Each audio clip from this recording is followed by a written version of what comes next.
ముందుగా మన యొక్క ఆది గురువైన పరమేశ్వరుడికి, బ్రహ్మర్షి పత్రి గారికి, శ్రీకృష్ణ పరమాత్మకు, మహావతార్ బాబాజీకి, యోగ పొంగవులకు, సిద్ధ పురుషులకు, విశ్వకర్మలకు, ఎవరైతే ఇక సిద్ధ విద్యను, బ్రహ్మ విద్యను అభ్యాసం చేస్తున్నారో మీరందరికీ నా యొక్క ఆత్మకోటి ప్రణామాలు.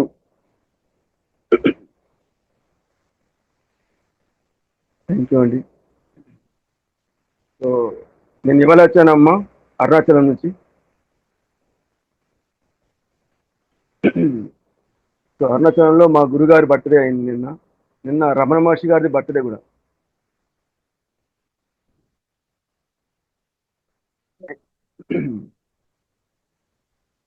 ఇప్పుడే రావడము, ఇప్పుడే క్లాస్ తీసుకుంటా అనడం కూడా గొప్ప విషయమే సార్. ప్రయాణం చేసి వచ్చి నడంగా అడిగితే ఇంకా నేను అరుణాచలంలోనే ఉన్నాను అన్నారు మీరు. అయినా నేను వస్తానమ్మా, తీసుకుంటాను అన్నారు. Thank you sir.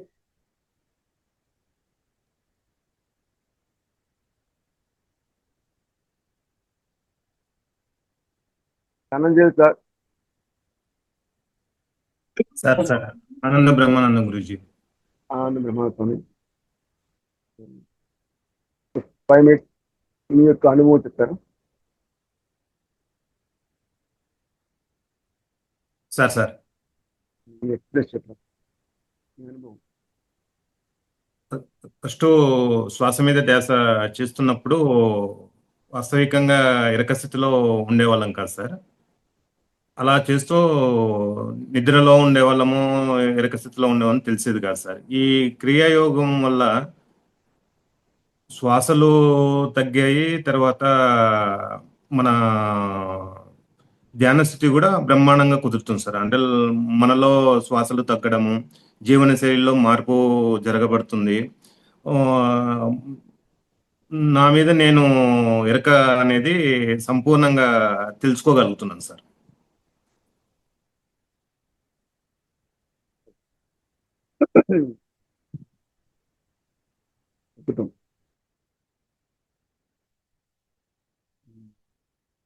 సో ధ్యానంలో మనం ఏమి అధ్యయనం చేస్తున్నాం? What is essence of meditation? ప్రధాన లక్ష్యం ఏమంటే ఎరుకే ప్రధానం. ఎరుక, గమనిక, శ్వాస మీద ధ్యాస. ఆ శాస్త్రాన్ని మర్చిపోయాం మనం. శ్వాసను పట్టుకున్నాం కానీ ధ్యాసన శాస్త్రాన్ని మర్చిపోయాం మనం. ఆ ధ్యాసన శాస్త్రమే very very very very important. Madam మామూలు కామన్గా ఎవ్రీడే ఫస్ట్ సెక్షన్ మెడిటేషన్ తర్వాతనే క్లాస్ ఉంటుందా ఎట్లా మేడం? మీరు రెగ్యులర్గా అంటే ఎక్కువ ప్రిఫర్ చేసేది ఫస్ట్ క్లాస్ ఉంటుంది సార్. మాస్టర్స్ లేట్ అయిపోతుందని కొంతమంది మటుకు ఫస్ట్ మెడిటేషన్ చేయించమంటారు. ఓకే, ఫస్ట్ మీరు కాస్త ఇంట్రడక్ట్ చేస్తున్నాము, మళ్ళీ వెళ్దాం. సో ఎందుకు ధ్యాస అనే శాస్త్రాన్ని మనం అధ్యయనం చేయాలంటే ఆత్మ యొక్క సహజ తత్వమే ఎరుక, గమనిక, ఈ మూల సూత్రం. ఇంతకాలం మనము శరీరంలో స్పృహతో ఉన్నాం కాబట్టి ఆత్మ గురించి తెలియదు, ఆత్మతత్వం తెలియదు. పంచ ప్రాణాలకి, పంచభూతాలకు, జ్ఞానేంద్రియాలకు వశమైపోయాం మనం. సో ఇప్పుడే కాదు, 84 లక్షల జన్మలు మనం వీటితో జీవించాం మనం. కాబట్టి మనకు దేహం అనే భావంతోనే ఉన్నాం మనం పూర్తిగా. సో మనలో పరమాత్మ నుంచి విడిపడినప్పుడు మనము చాలా ప్యూర్గా ఉన్నాం, ప్యూర్ కాన్షియస్గా ఉన్నాం మనం. ఈ అనేక జన్మలు తీసుకోవడం వల్ల కొంత మురికి చేయండి, ఇదేమీ లేదు. ఆ మురికి ఏమంటే వాతము, పిత్తము, కఫము.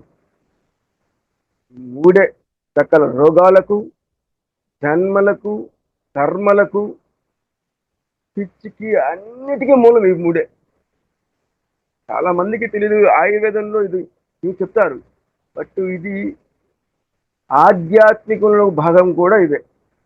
చూడండి, ఆయుర్వేదం ఆయుర్వేదం నుంచి వచ్చిందే ఒక సిద్ధాంతం. వాత పిత్త కఫ దోషాలను ఈ జీవుడికి అంటిపెట్టుకుని ఉండడం ద్వారానే జన్మలు, కర్మలు, అహంకారము, అజ్ఞానము, దుఃఖము, ఎవ్రీథింగ్, వాటిని శుద్ధి చేయడమే ఈ యొక్క క్రియ యొక్క లక్ష్యం. ఇప్పుడు ఒక పాత్ర మురికి పడితే ఏం చేస్తాం మనం? వంట చేసే పాత్ర తిరిగి వంట చేయాలి. అది వంట చేసాము, తిరిగి వంట చేయాలి. ఏం చేస్తాం మనము? దానికి మురికి పట్టి ఉంది కదా, మురికి పట్టి ఉండి ఏం చేస్తాం మనము? ఊరికే కడిగి పెడతామా? బాగా శుభ్రం చేసి కడిగి క్లీన్ చేసి మళ్ళీ శుభ్రం ఎలా చేస్తాం దాన్ని? మనము రకరకాలుగా యాంగిల్స్ దాన్ని పెట్టి, సో ముందుకి వెనక్కి ఉదితేగా మురికి వెళ్తుంది. ఊరికే కడిగి పెట్టి మురికి వెళ్తుందా? పోదు కదా. అలానే ఈ దేహం అనే పాత్ర కూడా మురికి పట్టి ఉంది. కాబట్టి మనకు ఆత్మ దర్శనం అవ్వటం లేదు.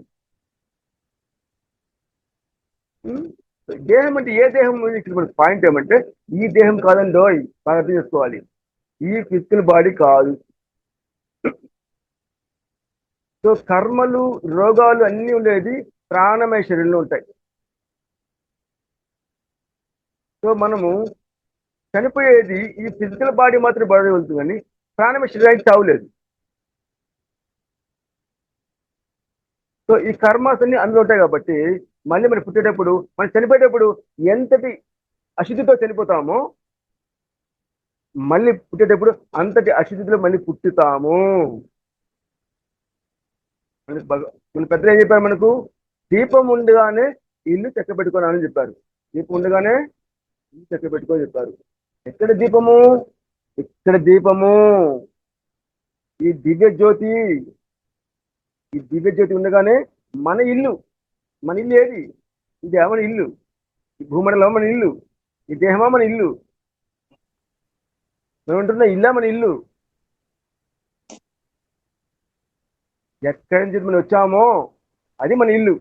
అంతే యాత్రికులు మనం, ఇక్కడ తాత్కాలిక యాత్రికులు మనం, అంత గ్రహాంతర వాసులు మనం. గ్రహాంతర వాసులు అంటే ఎవరో ఎక్కడే కాదు.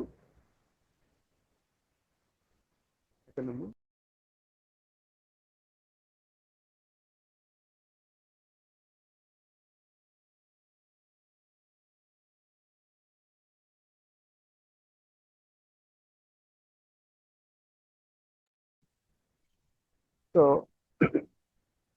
అదే అండి. సో ఈ మురికి తొలగించుకోవాలంటే లోపల దూరి లోపల మురికి శుభ్రం చేయాలి. దానికి మురికి అనేది మనకు తెలియకుండా చేస్తాం. తెలుసామ్మా? ప్రతిరోజు మనకు తెలియకుండానే మనం మురికి శుభ్రం చేస్తాం. ఎప్పుడు చేస్తాం తెలిసిన? నిద్రపోతున్నప్పుడు గురక వస్తుంది కదా. గురక రాని వ్యక్తి ఎవరైనా ఉన్నారా? పుట్టిన బిడ్డ నుంచి చనిపోయే ముసలాడు వరకు గురక పెడతాడు. అసలు గురక ఎందుకు రావాలి మనకు? చెప్పండి. ఇప్పుడు ఉన్నాము, నిద్రపోతాము, సైలెన్స్ శ్వాస జరుగుతూ ఉంది. ఇదే శ్వాస నిద్రపోతాం జరగచ్చుగా. ఎందుకు గురక రావాలి? బై నీవు నిద్రపోతే దైవం మేల్కొని శ్వాసిస్తాడు. నీ అహంకారం, చిత్తం నిద్రపోతే దైవం మేల్కొని శ్వాసిస్తాడు. దైవంతో పనిచేస్తాడు.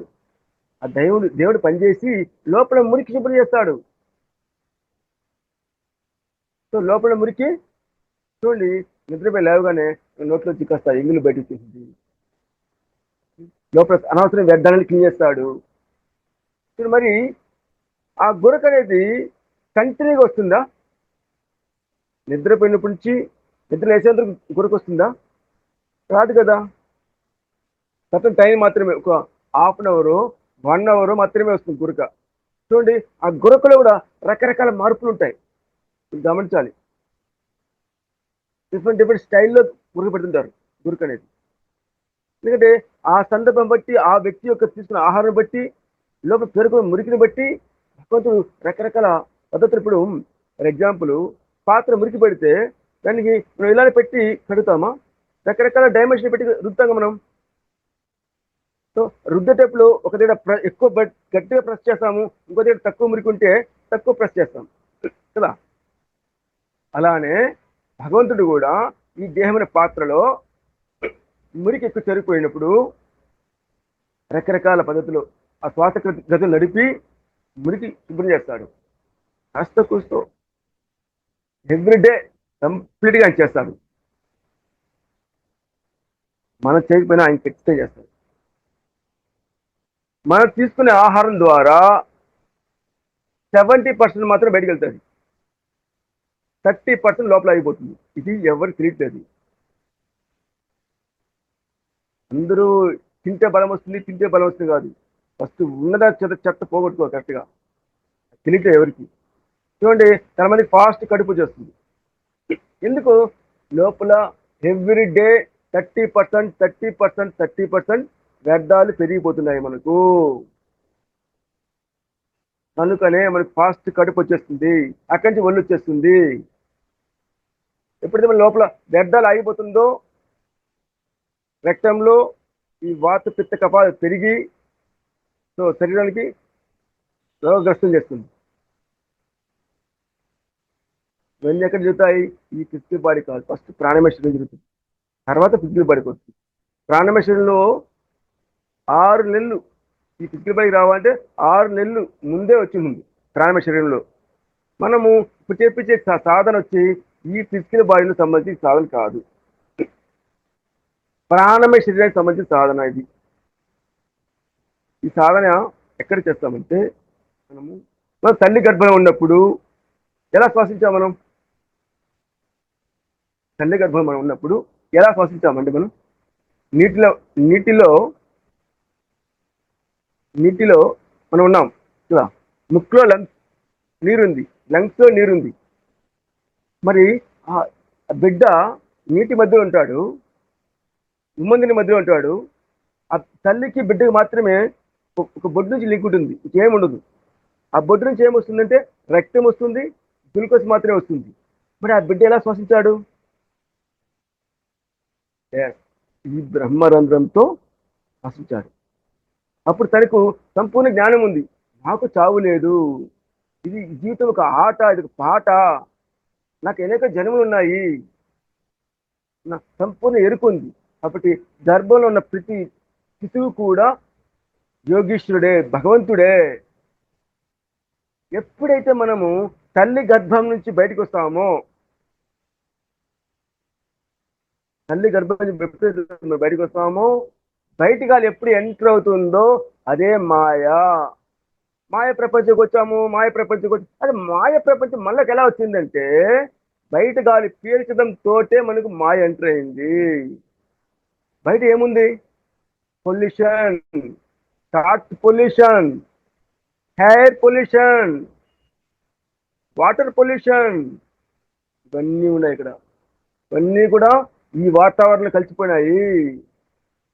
ఈ చెప్పాడు శ్రీకృష్ణ పరమాత్మ భగవద్గీతలో, స్పర్శాన్ కుర్త బహిర్భాగ, అంటే స్పర్శించే వాటిని బయట విడిచిపెట్టిన ఆయన. నువ్వు ముక్కుతో స్పర్శిస్తావు కదా, దీన్ని బయట విడిచిపెట్టి నాస అంతరము, ముక్కు వెనక అభ్యాసం చేయని చెప్పాడు. ఏ అభ్యాసము? ప్రాణ అపాన సమానం చేయమని చెప్పాడు. ప్రాణ అపానాన్ని సమానం చేయమని చెప్పాడు. ఎవరైతే చేస్తారో వారికి సంపూర్ణమైన ఆరోగ్యము, ఆనందము, ఆత్మ జ్ఞానము, కైవల్య ప్రాప్తి, మోక్ష స్థితి సర్వము ప్రాప్తమవుతుంది. సో రామకృష్ణ పరమహంస తెలుసు కదా, రామకృష్ణ పరమహంస. వాడితే పరమహంస యోగానంద పరమహంస. వాడిది పరమహంస. ఎందుకు వాళ్ళకి ఆ బిరుదు ఎందుకు ఇచ్చారు? శివానంద పరమహంస, రామానంద పరమహంస, అంతర్ముఖానంద పరమహంస. ఎందుకు ఆ బిరుదు ఇచ్చారు? మనం ఎవరిని అడగట్లేదు ఈ ప్రశ్న. ఏమిటి ఆ పరమహంస అనేది? ఇద్దరు చెప్తున్నారు, రామకృష్ణ పరమహంస, రామకృష్ణ పరమహంస చెప్తున్నారు. మనం కూడా అందరిలాగా తలకాయ ఊపుకొని వెళ్తున్నాము. అంటే మనమంతా ఎవరము? గొర్రెలేమే. గొర్రె తెలియజేస్తుంది, అన్ని వాళ్ళ దగ్గర దూరిపోతుంటాయి. జీసస్ క్రైస్ట్ ఏం చెప్పాడంటే, తప్పిపోయిన గొర్రె పిల్ల అంటే నాకు చాలా ఇష్టం చెప్పాడు. ఇంకొక మాట చెప్పాడు, అన్ని గొర్రెల పోవద్దండి, మీ సొంత బుద్ధి పెట్టండి, సొంతగా థింక్ చేయండి అని చెప్పాడు ఆయన. విషయం చెప్పాడు ఆయన. నీవు దేవుని రాజ్యానికి వెళ్ళాలంటే, నీవు భగవంతుని రాజ్యానికి వెళ్ళాలంటే పిల్లవాడికైతే గాని నువ్వు దేవుని రాజ్యానికి వెళ్ళలేవు అని చెప్పాడు. మరి ఏంటి పిల్లవాడు చేస్తే ఏమిటి? పిల్లవాడి స్థితి ఏంది? పిల్లవాడు చూడండి ఎంత క్లియర్ కట్గా ఇచ్చాడు మనకు. పిల్లవాడు ఇట్లా శ్వాసించాడు, ఇలా శ్వాసిస్తాడు. ఏ పిల్లవాడు కావాలంటే మనము తల్లి గర్భంలోని పిల్లవాడు కావాలి.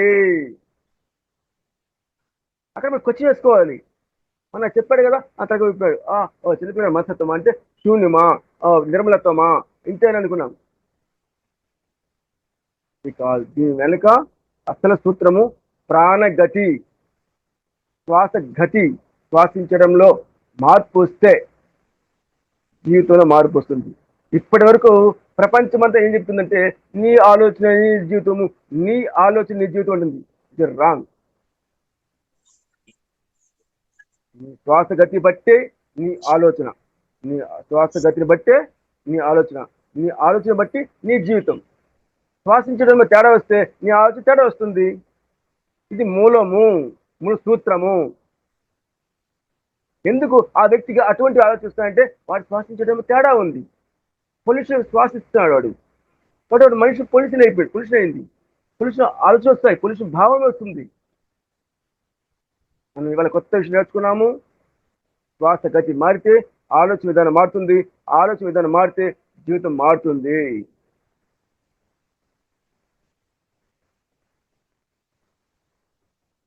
చూడండి అమ్మా, ఇప్పుడు ఇదివరకు మనకు తెలిసింది ధ్యానం అంటే శ్వాస మీద ధ్యాస, అంతే కదా. దానికి ఏం తెలియదు కదా మనకు. ధ్యానం అంటే శ్వాస మీద ధ్యాస చేయడం ద్వారా మనకు అద్భుతమైన సూక్ష్మమైన సింపుల్ పై యోగం ఇచ్చారు పత్రి గారు, క్రాఫ్ట్ పత్రిజీ.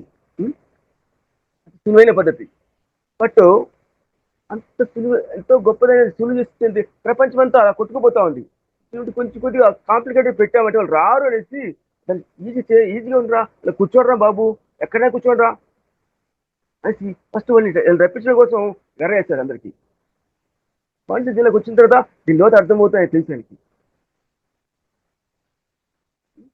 చూడండి, మనము శ్వాసను నేను ధ్యాస పెట్టగానే శ్వాస గతి మారుతుందా లేదా? అది వరకు శ్వాస కాస్త గతి మారుతుంది కదా, శ్వాసించే విధానంలో మార్పు వస్తుంది కదా. జస్ట్ దాన్ని గమనించాలి. శ్వాస ఆటోమేటిక్ తగ్గిపోతుంది. ఎందుకు తగ్గాలండి? నార్మల్ జరగచ్చుగా, ఎందుకు తగ్గాలి శ్వాస? కారణం ఈ పొల్యూషన్తో ఉంది కనుక ఇందులో మనం ఆ పొల్యూషన్ మీద దృష్టి పెట్టలా. ఫర్ ఎగ్జాంపుల్ చెప్తాను చూడండి, ఈ శ్వాస కనుక బయట వెళ్ళిపోతే, ఈ ప్రాణం కనుక బయట వెళ్ళిపోతే ఈ దేహాన్ని ఎంతమంది మోయాలండి?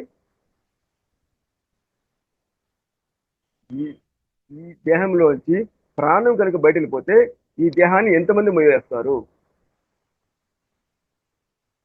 ఎంతమంది మోస్తారండి? నలుగురు మోసి ఈ దేహాన్ని చిన్న శ్వాస మోస్తుంది. చూడండి, నలుగురు మోసి ఈ దేహాన్ని చిన్న ప్రాణం ఉంటేనే మోస్తుంది. ఎంత పవర్ ఉంటుంది మరి దీనికి. సరే, చనిపోవడం పక్కన పెడదాం. ఫర్ ఎగ్జాంపుల్, మనం పిల్లల్ని మనం గమనిస్తాము. వాళ్ళు మామూలుగా ఉన్నప్పుడు ఒక వెయిట్ ఉంటారు, వాళ్ళు ఎత్తుకున్నప్పుడు వాళ్ళు అదే నిద్రపోతూ చూడండి వాళ్ళు ఎలా ఉన్న వెయిట్. బరువెక్కుతుంది అదే శరీరం కదా, మరి ఎందుకు బరువెక్కాలి? దట్ ఈస్ శ్వాస, ఇది ప్రాణం. ఎంత గొప్పది ప్రాణం. దాని మీద ధ్యాస పెట్టగానే ఏమవుతుంటే దానిలో శక్తి మనకు అవగతం అవుతుంది. ఇదివరకు మనం దాని మీద ధ్యాస పెట్టలేదు. ఏమైంది? దాని ఇష్టంగా వచ్చినట్టు వస్తూ పోతుంది, మన మైండ్ పొల్యూషన్ చేసి పెడుతుంది. దాన్ని ధ్యాస పెడతానే దాని గతి మారుస్తుంది, దాని విధానం మార్చుకుంది. అప్పుడు 1200 బయటకు విడిచిపెట్టేది, 800 పీల్చుకునేది. రోజుకి 21,600 శ్వాసలు శ్వాసిస్తాం మనము. విడిచిపెట్టే గాలిలో 1200 ఉండడం ద్వారా ప్రతి శ్వాసలోనూ 4 అంగుళాల శక్తి వృధా అవుతుంది మనకు. కనుకనే మనకు చూడండి, మన జీవితంలో అన్నీ ఉంటాయి, చదువు, పేరు, బంగారం అన్నీ ఉంటాయి. అయినా ఏదో ఒకటి నాకు కొరతగా ఉంది అనిపిస్తుంది. గమనించారా మీరు? నాకు ఇంకా ఏదో కావాలి, నాకు ఏదో మిస్ అవుతాను నేను. అది ఏంటో అర్థం కాదు. నాకు ఏదో కావాలి, ఏదో కావాలి అర్థం కాదు. ఏమంటే మనం విడిచిపెట్టే గాలిలో 4 అంగుళాల శక్తి వేస్ట్ అవుతుంది ప్రతి శ్వాసలోను. అంటే రోజుకి 21,600 శ్వాసలో నా ఇంటూ 4 అంగుళాలంటే 2 కిలోమీటర్ల 600 అడుగుల శక్తి వేస్ట్ అవుతుంది మనం ఎవ్రీ డే. చూడండి, మనము మార్నింగ్ ఉన్నంత ఎనర్జీ ఈవినింగ్ ఉంటుందా? నేర్చుకుంటుంటాం మనం. వై అంటే లాస్ ఆఫ్ ఎనర్జీ. తద్వారా ఆ శ్వాసలో ఏముంది? ఆనందం ఉంది, శక్తి ఉంది, జ్ఞానం ఉంది. కాబట్టి మనం ఏదో కోల్పోతున్నామే, ఏదో లాస్ అవుతున్నామో తెలియకున్నదే తెలియదు. కాబట్టి ఇప్పుడు మనకు సంత్ సదానందగిరి తెలుసు కదా, 108, 110, ఇప్పుడు 111 అనుకుంటాం గురుగారికి. చూడండి ఎంత బాగా చెప్తున్నారు ఆయన. శ్వాసలు ఎంత తక్కువ శ్వాసతో మన లైఫ్ జీవితం లీడ్ చేస్తే ఎక్కువ కాలం లర్న్ చేస్తాము చెప్పాడు కదా మనకి ఆయన. అలా అది చాలా సిద్ధంగా రావాలి మనకు. ఆయనంతగా మనం సాధన చేయకపోయినా కాస్తో కూస్తో మనం ఆ బాటలో ఉన్నాం కనుక సో దాని గురించి సంపూర్ణ కొంతగానే నాటుతున్నాము. సో శ్వాసలు సహజ సిద్ధంగానే ఇప్పుడు చూడండి, సార్ చెప్పారు, ధనంజలి సార్ చెప్పారు కదా, నా జీవితంలో శ్వాసలు ఆటోమేటిక్ తగ్గిపోతాయి. ఈ ప్రాణాయామం చేశామంటే ఆటోమేటిక్గా నిమిషానికి 3 నుంచి 4 శ్వాసలతోనే మనం లైఫ్ లీడ్ చేస్తాము. మన ప్రాణాయామం లేకుండానే ఎంత తక్కువ శ్వాసలతో మనం లైఫ్ లీడ్ చేస్తామో అంత ఆనందంగా ఉంటాము, తృప్తిగా ఉంటుంది, చాలు అనిపిస్తుంది మనకు. ఇంకా చాలయ్యా అనిపిస్తుంది. ఇంత భగవంతుడా నాకు ఇంత ఇచ్చావా, అంతవరకు నాకు కావాలి కావాలి, అది కావాలి, ఇది కావాలి, ఇది కావాలి వెంపడాడి మనసు కాస్త ఎప్పుడైతే నీకు తృప్తి వస్తుందో వాడే సంపన్నవంతుడు. ఇంకా నాకు చాలయ్యా, చాలా ఇంత ఇచ్చావు నాకు అనేసి ఎప్పుడు చాలు ఉంటుందో ఇంకేం కావాలి? కడుపు నిండా అన్నం పెడతాము, మళ్ళీ పెడితే మనం తింటామా? చాలా అనిపిస్తుంది కదా. ఫుల్ ముందుగా అంటే తింటామా మనం? కడుపు నిండా అన్నం ఉంటే తినంగా. అలా నీళ్ళు ఆనందం నిండుగా ఉంటే చాలు భగవంతుడా నాకు అన్ని ఇచ్చావు, ఎంత జ్ఞానం ఇచ్చావు, చాలు అని ఎరుకు వస్తుంది. అదే మోక్షం, మోక్ష లక్ష్యమే అది. చాలు చాలు చాలు చాలు, అది కావాలి, ఇది కావాలి, ఇది కావాలి, నాకు అది కావాలి, ఏది ఎత్తుకోబోవాలో తెలుసు మనకు, అయినా కావాలి కావాలి కావాలి కావాలి. ఫర్ ఎగ్జాంపుల్ మనము సపోజ్ ఒక బైక్ కొనుక్కోనుకుంటాం, దాని కోసం ఎంతో కష్టపడతాము, చేస్తాము, బైక్ కొన్నాము, టక్కని కొన్నాము. ఆ మోజు, ఆ ఆనందం ఎన్ని రోజులు ఉంటుందండి? 4 రోజులు, మాట ఒక నెల కూడా ఉండదు. గమనించి చూడండి. కాబట్టి ఒక నగ కావాలి, ఇప్పుడు కొనుక్కున్నాము, ఎన్ని రోజులు చూడండి. ఆల్మోస్ట్ అది ఎక్కువ టైం బీరోలో ఉంటుంది. ఒంటి మీద ఉండదు యాక్చువల్లీ, బీరోలో పెట్టింటాం మనం, ఎక్కువ బీరో చూసుకుంటుంటాం మనం. ఉంది బాగానే. ఎక్కడికి ఎక్కడికి ఎక్కడికి ఎక్కడికి ఎండ్? ఫస్ట్ ఎవరి జీవితంలో చాలు అన్నది ఎరుకు వస్తుందో వాడే ముక్త పురుషుడు, మోక్షధాముడు. ఒక్క సూత్రం తెలుసుకుని చాలు, నాకు ఇంత ఇచ్చాడు కదా. భగవంతుడు మన జీవితంలో ఎంతైతే ఉందో ఉన్నంతలో శక్తి ఉండడమే.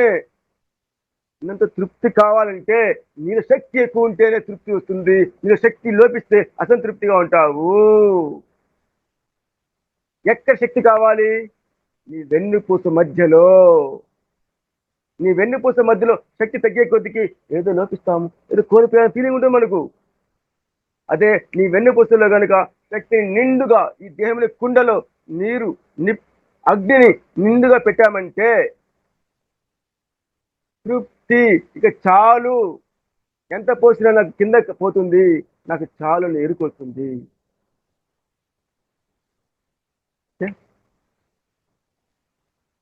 ఏదైనా క్వశ్చన్స్ ఉన్నాయా? క్వశ్చన్స్, ఏ డౌట్?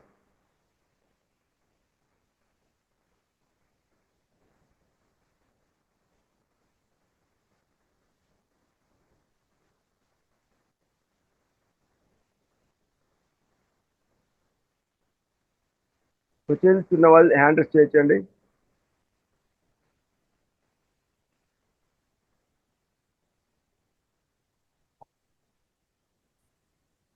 నమస్తే సార్. నమస్తే గురూజీ. నాలో శ్వాస మూలాధారం నుంచి సహస్రారం, అక్కడి నుంచి మళ్ళీ మూలాధారం జరుగుతుంటుంది. కరెక్టేనండి అది? అంటే ఎప్పుడో విని నేను అది స్టార్ట్ చేశాను. ఇప్పుడు 4-5 years అయిపోయింది. ఇప్పుడు మార్చుకోవాలన్నా నేను మార్చలేను, అలా ఉంటుంది. Okay, very good, very good, very good. ఇంకా మనము మన దగ్గరికి వస్తే దాన్ని కొంచెం సూక్ష్మంగా నేర్పిస్తాం మనం. గది ప్రాణాయామము, ఇంకా షార్ట్ ప్రాణాయామము, వెంకటేశ్వర స్వామి నామం ఉంది కదా, దాని వెనుక సాధన ఉంది. భగవంతుడు కలియుగ దైవమైనటువంటి మోక్షధాముడు అంత పెద్ద నామాన్ని ఎందుకు వచ్చి పెట్టుకోమన్నాడు? ఏదో మనకి మెసేజ్ ఇస్తున్నాడు కదా, అది మనం గుర్తించట్లేదు మనం. సో మీరు మళ్ళీ ఏ ఊర్లో ఉంటారు మీరు? ఇప్పుడు ప్రస్తుతం యుఎస్ అండి. మాకు మార్నింగ్ 8:30 టైంలో ఉంటుంది క్లాస్. ఇండియాకి వచ్చినప్పుడు ఇక్కడ మన మహాత్మ భవన్ ఫౌండేషన్ లో లైవ్ క్లాస్ జరుగుతుంటాయి. సో ఆ ప్రోగ్రామ్ లో కలుసుకున్నామంటే అది శ్వాసల గురించి, దాని యొక్క కొంచెం సూక్ష్మాల గురించి, శ్వాసలో సూక్ష్మాల గురించి మనం నేర్పిస్తాం. సో ప్రాణం మన ఆధీనం అయితే, ప్రాణము మన ఆధీనం అయితే జీవితం మన ఆధీనం అవుతుంది. చావు మన ఆధీనం అవుతుంది, ఇచ్చా మరణం వస్తుంది. ఈ సాధన చేసే ప్రతి ఒక్క పరమ గురువులు ఇచ్చా మన ప్రాప్తి పొందారు. ఫర్ ఎగ్జాంపుల్, మన గురువుకి గురువైన శ్రీ సదానంద యోగి ఎలా ప్రాణం వదిలాడైనా? సుభాష్, ఫలానా రోజు నీ ప్రాణం వదులుతాను, సమాధి తయారు చేయని చెప్పాడు. సమాధి తయారు చేసిన తర్వాత గురువు గారు సమాధి రెడీ అయిన వెంటనే చెప్పిన టయానికి పర్ఫెక్ట్ గా శరీరాన్ని చాలించగలిగాను. ఎలా? How is possible? ప్రాణం తన ఆధీనమైంది కనుక. అలా మనం కావాలి, అవుతాము ఖచ్చితంగా. ఏమి చేస్తే దాని ప్రతిఫలం వచ్చే తీరుతుంది. అడగ అవసరమే లేదు. కర్మ చేస్తే చాలు, క్రియ చేస్తే చాలు, దాని ద్వారా ఏమి రావాలో వచ్చే తీరుతుంది. మనం ఏమి వంట పడతామో వంట ఫలితం వస్తుంది. ఏ పంట వేస్తామో, ఏ విత్తనం వేస్తామో ఆ చెట్టే వస్తుంది. ఏ సాధన చేస్తామో ఆ సాధన ప్రతిఫలం వచ్చే తీరుతుంది. ఇది నేను చెప్పట్లేదండి, సాక్షాత్ శ్రీకృష్ణ పరమాత్మ చెప్పాడు. కోటి పూజ సమం స్తోత్రం, కోటి స్తోత్రం సమం జపం, జప కోటి సమో ధ్యానం, ధ్యాన కోటి సమోల్లయ. వాట్ ఇస్ లయం? హిమాలయం, గర్భాలయం, ఆలయం, గ్రంథాలయం. లయం, శివుని ఏమంటాం మనము? లయకారకుడు. ఆ లయం మనం అయిపోతాం మనం. సో మనం చెప్పే సిద్ధాంతంలో ఏమంటే, నీ శిరస్సే శివలింగం, నీ దేహమే పానవట్టం, నీలో ప్రాణమే గంగాజలం. నీవు చేసే ఈ సాధనే నిత్య శివాచనం. ఎవరైతే తనలోని ప్రాణాన్ని తీసుకెళ్ళి ఈ సహస్రారంతో నింపుతుంటారో వారిని నిత్య శివార్చకులు అంటారు. ఇక్కడ చేయమన పూజ, ఇక్కడ చేయ పూజ, మనం అహి పూజ కాదు, అంతర్ పూజ చేయాలి. అప్పుడు వాళ్ళకి వస్తుంది మోక్షం. మోక్ష క్షయమే మోక్షము, మోక్షం క్షయమే మోక్షం. ఇప్పుడు మోహాన్ని మనం చేస్తాము, ఆనందం మనం వెంట ఉంటుందండి. వైకుంఠ వాసనం అవుతాం మనం. వైకుంఠం అంటే ఏమిటి? కుంఠితం లేనిదే వైకుంఠము. కుంఠితం అంటే ఏంటి? నువ్వట్ట నేనెట్ట, నువ్వట్ట నేటని ఎప్పుడు గోల గోల, మనుషులు చూస్తూ జడ్జిమెంట్ ఏది కాదు. అన్ని పర్ఫెక్ట్, ఎవ్రీథింగ్ పర్ఫెక్ట్ ఉందని అన్న దృక్పథం వస్తుంది. భగవంతుని పరమాత్మ సృష్టిలో అంత పర్ఫెక్ట్గా ఉందని ఎరుక వస్తుంది. ఎప్పుడు ఆ ఎరుక వస్తుందో అప్పుడే నువ్వు వైకుంఠ వాసనం అవుతావు. గోవింద గోవింద గోవింద అని మనం పలుకుతుంటాము నినాదాలు. దాని అర్థం ఏంటి? తన యొక్క ఇంద్రియాలను తన వశం చేసుకున్నవాడే గోవిందుడు. ఏడు కొండలవాడ వెంకటరమణ గోవింద గోవింద అంటాం. ఏమిటి అది? ఏడు కొండలు అంటే 6 చక్రాలను దాటి సహస్రాలను జీవించేవాడే ఏడు కొండలవాడు. ఆయన యొక్క పాదాల చెంత మనం ఉన్నాం. ఆయన ఇస్తున్న ఈ జ్ఞానం నేను ఏం కాదు, ఇది ఒక స్టెప్లైజర్ లాంటిది మాత్రమే, మధ్యవర్తంగా ఉంది. ఈ రూపము ద్వారా మాటలు అందిస్తున్నాడు. నా నుంచి ప్రతి మాట నాది కాదు, పరమ గురువులు పలికిస్తున్నారు, నేను పలుకుతున్నాను. నా మాటల ద్వారా నేను నేర్చుకుంటున్నాను. నా నుంచి విడిపడే ప్రతి మాట ద్వారా నేను కూడా నేర్చుకుంటున్నాను. గురువు పట్ల సంపూర్ణ విశ్వాసముతో ఉంది కనుక, విశ్వాసముతో నీవుంటే విశ్వమే నీ వెంట ఉంటుంది. విశ్వాసముతో నీవుంటే విశ్వమే నీ వెంట ఉంటుంది. చెప్పాడు జీసస్ క్రైస్ట్. ఆవగింజంత విశ్వాసమున్న పర్వతాలు సైతం మనం షేక్ చేయొచ్చు చెప్పాను. మనకు ఆవగింజంత విశ్వాసం కాదు, మనకు ఉండవలసింది కొండంత విశ్వాసం కావాలి. కొండంత విశ్వాసముతో మనం ఉంటే విశ్వమే మనం ఎంత ఉంటుంది ఫ్రెండ్స్. దానికి నీ పట్ల, నీ ప్రాణం పట్ల తదేకంగా నిరంతరం పుట్టాం చేస్తాం. ఎంతకాలం మురికిలో పుట్టి మురికిలో చావడమైన బతుకంతా. మానవ అన్న పదానికి అర్థం ఏమిటి అంటే, ఇకనైనా మానునైనా జన్మలు మానవ అంటే ఇక్కడ జన్మలు మాను. నువ్వు ఎక్కడి నుంచి వచ్చావు అక్కడ చేరుకో అంటే క్లియర్ కొట్టేసి చెప్పారు చూడండి మనకు. మానవ ఇకనైనా మానునైనా, నువ్వు ఎక్కడి నుంచి వచ్చావు అక్కడ చేరుకోనైనా. దానికి ఏకైక మార్గము ప్రాణమే మూలము. ప్రాణముతోటే మనం మూలాన్ని చేరుకుంటాము.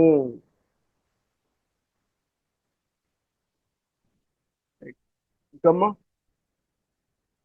ఎన్ని క్వశ్చన్స్? ఈ రోజు మార్నింగ్ నేను 4 o'clock లేవగానే అనుకున్నానండి, వాళ్ళ శివాజీ గారి క్లాస్ ఉంటే బాగుండు అని. లలిత గారు పెట్టంగానే చాలా హ్యాపీ అయ్యాను. నేను అనుకున్నాను క్లాస్ వస్తుంది శివాజీ గారిది, అమ్మో తొందరగా. మీరు అనుకుంటే రావడం కాదు, అదేమంటే ఆల్రెడీ మేడం గారు నాకు నిన్న సాయంత్రము ఫోన్ చేశారు.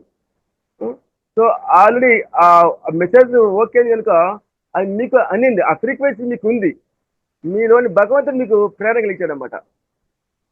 సో మాస్టర్ క్లాస్ ఉంది, రెడీ అవ్వలేదు. ఎందుకంటే మీరు ఆ ఫ్రీక్వెన్సీ ఉన్నారు కనుక, మీరు ఎక్స్పెన్సివ్ శ్వాసించడం టెక్నాలజీలో ఉన్నారు కనుక మీకు పర్ఫెక్ట్గా మీ అంతరాత్మ మిమ్మల్ని గైడ్ చేసింది. అంతరాత్మ మించిన భగవంతుడు లేదండి. అంతరాత్మే భగవంతుడు. ఆయన మాట విందాం. మనకు మనం అడ్డుగా ఉన్నాం. వేరెవ్వరూ కాదు, మనం అజ్ఞానంతో ఉన్నాం. మా మనసు మన వశం అవుతుందమ్మా. మన మనసు మన వశం కావాలంటే ప్రాణం జయమే. ప్రాణం మనం జయిస్తామంటే మనసును జయిస్తాం. మనం మనసును ఎప్పటికీ జయించలేం. ఎందుకంటే గాలిని ఎవరు పట్టుకోగలుగుతారా? ప్రాణాన్ని పట్టుకోగలుగుతాం మనం. ఉం? మనసు ఎప్పుడు సంచలనమవుతూ ఉంటుంది. ఎప్పుడు కూడా వాయు రూపం అది ఆడుతుంది ఇప్పుడు కూడా. అది పట్టుకోలేము. ప్రాణం పట్టుకోవచ్చు. ఎందుకంటే ఈ లోపల కాబట్టి ప్రాణం ఆది నుంచి ఉంది కాబట్టి ప్రాణం. ఇప్పుడు గాలి ఎంతవరకు ఉందండి? ఈ భూమండలం మీద గాలి ఎంతవరకు ఉంది? మహా అంటే ఒక 5 కిలోమీటర్లు, ఒక 3 కిలోమీటర్లు మధ్య గాలి ఉంది. మళ్ళీ గాలి లేదు కదా. మరి అప్పుడు వెళ్ళాలి, అక్కడ వెళ్ళాలి. మనం లైఫ్ లీడ్ చేస్తాము ప్రాణముతోటే. విశ్వమయ ప్రాణశక్తి. విశ్వం మొత్తం వ్యాపించినది ప్రాణము. ప్రాణము వేరు, శ్వాస వేరు. మనం బాగా గుర్తించాల్సిన విషయం ఏమంటే శ్వాస వేరండి, ప్రాణం వేరు. ఇప్పుడు చనిపోయిన వాళ్ళని ప్రాణం అని చెప్తామా, శ్వాస అని చెప్తామా? ప్రాణం పోయిందంటాం కదా. మరి మనము సైన్స్ ఏం చెప్తుంది? మనకు ఆక్సిజన్ లేకపోతే మనం బతకలేము ఉంటుంది కదా. అంటే సైన్స్ చెప్పే మనకు ఏమ్మా, మరి ఆక్సిజన్ పెట్టి బతికేయచ్చుగా. ఆక్సిజన్ పెట్టి అది లేకపోతే మనం బతకలేనప్పుడు అది పెట్టి బతికియచ్చుగా మనుషుల్ని. ఎందుకు బతికించలేకపోతున్నారు? ఈ ప్రాణం ఉంటేనే ఆ ఆక్సిజన్ పనిచేస్తుంది. ప్రాణవాయువు, ప్రాణానికి ఒక ఆధారభూతమైన వాయువు అంతే. వాయువు వేరు, ప్రాణం వేరు. ప్రపంచమంతా ప్రాణాయామం అంటే ఈ ముక్కుల గాలి పీల్చుకోండి, ఈ ముక్కుల గాలి పీల్చుకోండి అంటుంది. ఇది ప్రాణాయామం కాదు చెప్పారు గురువులు. ఇది శ్వాసాయామమునైనా. తల్లి గర్భం నువ్వు బయటకు వచ్చినప్పుడు ఈ శ్వాసం పుట్టిందైనా. ప్రాణం అంటే గొంతులో ఉంది. ముక్కు పట్టుకునే ప్రాణం పోతుందా? గొంతు పట్టుకునే ప్రాణం పోతుందా? గొంతు పట్టుకుంటే పోతుంది గురుజీ. అక్కడ ఉంది ప్రాణం. అక్కడ ప్రాణాన్ని ఆయామం చేయడమే. ఆయామం అంటే పెంచుట, దీర్ఘించుట. ఆ ప్రాణశక్తి లోపించడం వల్లే మనకు జన్మలు, కర్మలు, రోగాలు. ఆ ప్రాణాన్ని ఆయామం చేయడమే ప్రాణాయామం. అదే లయం. కోటి ధ్యానాలకి ఈక్వల్ స్టేట్స్ లయయోగం. సాక్షాత్ పరమేశ్వరుడు అగస్త్య మహామునికి నేర్పించిన విద్య ఈ యొక్క మహాప్రాణ విద్య.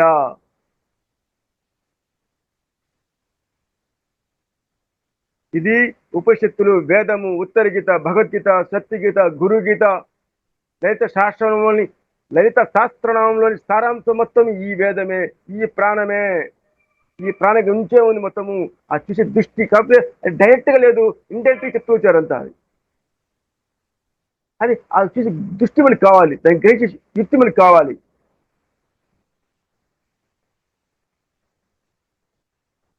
రైట్.